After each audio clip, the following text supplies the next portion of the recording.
cho lại đi bút tay nhẹ nhàng nhau lần đầu thực đầu anh buồn mang mơ trên mai là dần mai mai thầm bên nhà lên nhẹ nhàng ý gì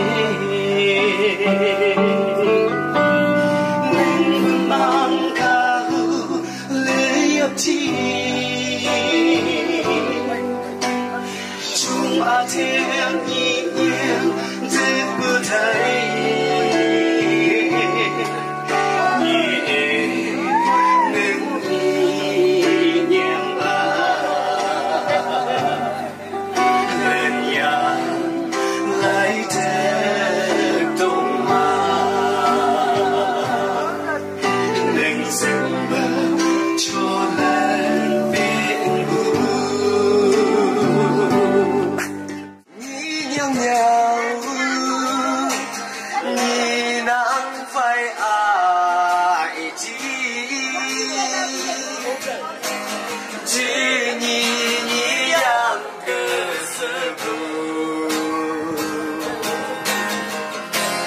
mang mình ya dạy nhị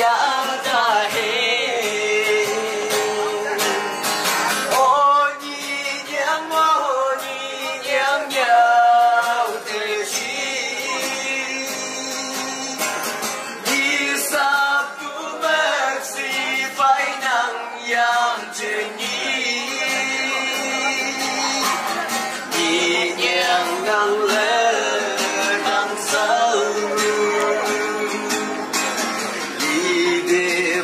sắc lên nhẹ nhàng ngang ngang cái lòng không mà lại chừng nghĩ nàng nghe nghĩ ra lại lòng gì nàng nghe lòng về yêu